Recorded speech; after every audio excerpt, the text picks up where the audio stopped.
Welcome to the Blue Devil Buddies video exclusively for our mentors. In this video, you'll hear from some familiar faces who will walk you through the Blue Devil Buddies program and some best practices for mentoring our incoming students. We hope to provide some thought-provoking content and important takeaways. Blue Devil Buddies was created by Duke student government in the spring of 2020 in recognition of the unprecedented circumstances incoming students were facing. Students and administration overwhelmingly found the program beneficial. While many students, such as our first year and transfer advisory counselors, provide supportive mechanisms for incoming students, they mostly focus on short-term peer mentorship. The purpose of Blue Devil Buddies is to foster genuine, long-term connections between matched buddies. Using algorithms and a sprinkling of intuition, we hope to create pairs that are not only baseline compatible, but can grow into something beneficial and meaningful to both parties.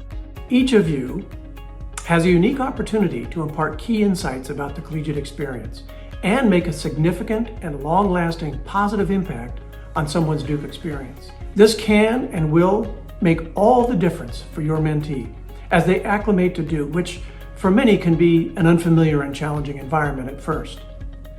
Today, I thank you for your commitment to your new peers and to our university. Your participation as a mentor in the Blue Devil Buddies program is greatly appreciated by so many. In the next few minutes, we'll be highlighting two key points. First, how to meet your mentee where they are. Second, how to pass along pro tips while staying conscious of your own opinions. Our shared goal is to provide as much value to the mentee as possible. Imagine you're meeting your mentee for the first time and you're curious about their background. You may ask them, "Where does your mom work?" While you may have meant well, this question assumes things about your mentee that you may take for granted. First, that they have a mother figure and that she is in the picture. Second, that she's employed. Either of these could be a very personal topic and accidentally create an unwelcoming environment for your mentee. So when asking questions, especially at the beginning of your relationship, phrase them neutrally and openly so that they can share as much or little with you as they like. For example, you can ask, "Who is part of your family?" Simple things like this will help them feel more comfortable. As a mentor, you may be one of the first current Duke students that they get to know really well. Take this seriously.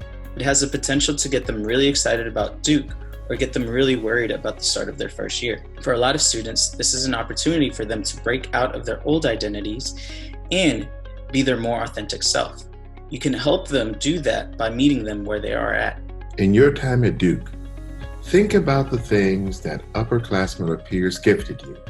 Maybe it's the back entrance into the loop, their favorite spot in Perkins, or helping you relax during your first midterm season. These little things have the potential to create a huge positive impact in your experience and make you feel a little more confident on campus. This program is meant to give our mentees a similar feeling. Your mentee may have a good idea of what their interests are, or they may still be in the process of exploring and fleshing out those interests. Either way, emphasize resources such as Duke groups, pre-professional advising, and the team in the Duke Career Center. Reaffirm to them that it's okay not to have postgraduate plans in mind. In fact, most students at this stage don't. Finally, encourage students to both build on existing interests, explore new ones, and build competencies that will provide them with abundant opportunities at Duke and beyond. If the topic comes up, don't hesitate to have honest conversations about your personal experience with selectivity at Duke, whether it's with clubs, focus, or living groups. Remind your mentees that rejection is often not personal, and it's not an evaluation of their talents or their value as a person. As a mentor, you might also end up confronting serious, sensitive, and often deeply personal situations. Possible scenarios include mental health, body image issues, gender violence, academic difficulty, or lack of a supportive community. Please take the following advice seriously in order to face such scenarios appropriately. Ironically, one of the best traits of a good mentor is listening more and giving less advice. So it's important as you go into this role with a new student that you create space and time for them to talk about what's most important to them. Try to refrain from pushing them into talking about things they're not comfortable with, and really focus on spending time listening, following up, and just tuning in to what they want to say. If a situation comes up that is too serious for you to handle, do not attempt to address the problem on your own. It is okay to say, "I do not have a lot of experience with this, However, I would be happy to connect you with some of Duke's resources. I'm sure they would love to help. Refer them to the resources Duke has to support students, which can be found in your resource guide. Feel free to share this guide with them as well. Don't forget to also take care of yourself. While promoting honesty about personal experiences is important, be wary of turning mentees away from Duke resources, such as CAPS or Duke Reach, because of your individual experience. It's important to be neutral when pointing your mentee to resources that may help them, even if they didn't help you.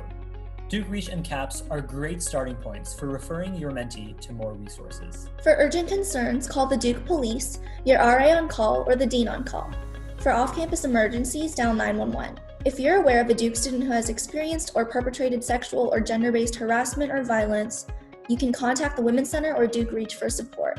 More information about Duke's student conduct policies can be found on Duke's Student Affairs website and will also be distributed to you in person when you come to campus. To be clear, Duke's policy prohibits retaliation against anyone for reporting sexual misconduct or acts as a witness for an investigation of a report. Filling out a Duke Reach report will also connect you with the appropriate authority figures. The link to that will be in the description below.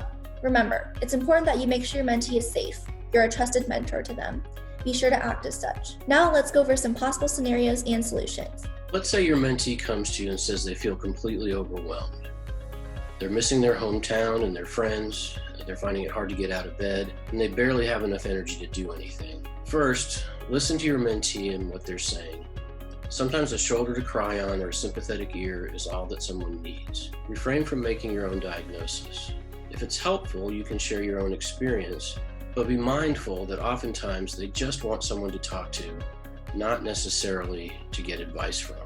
If you suspect your mentee is dealing with some serious mental health issues, suggest contacting CAPS. But be cognizant of the fact that people come from many different cultures and varied family backgrounds, and it may be difficult for your mentee to even entertain the idea of going to CAPS or getting counseling. Offer them support in whatever way you can.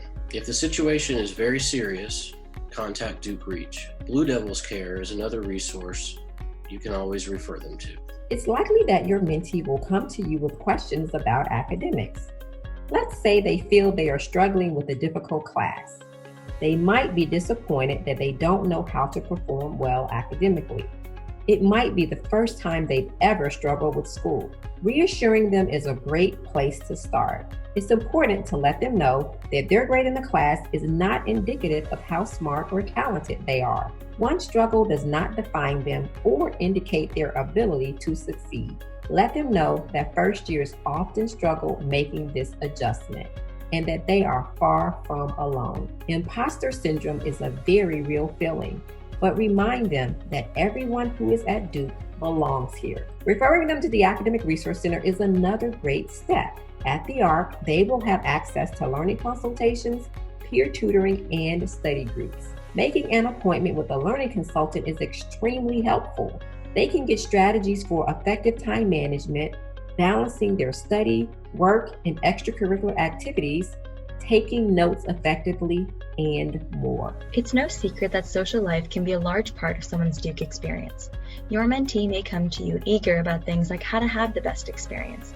However, you may end up dealing with some more serious issues as well, including excessive use of alcohol and drugs or sexual misconduct. Remember that your number one priority is to make sure your mentee is safe. They are trusting you to help them make the right decisions. Thank you again from the bottom of our hearts for volunteering to be a mentor in the Blue Devil Buddies program. The admissions office works very hard each year to create an extraordinary class and to welcome these students into our Duke community. We're excited to see how each of your mentees grow during this experience, and we wish you all the best in building this relationship. Thank you again. Thank you for your time and dedication. You all rock. Good luck and be well.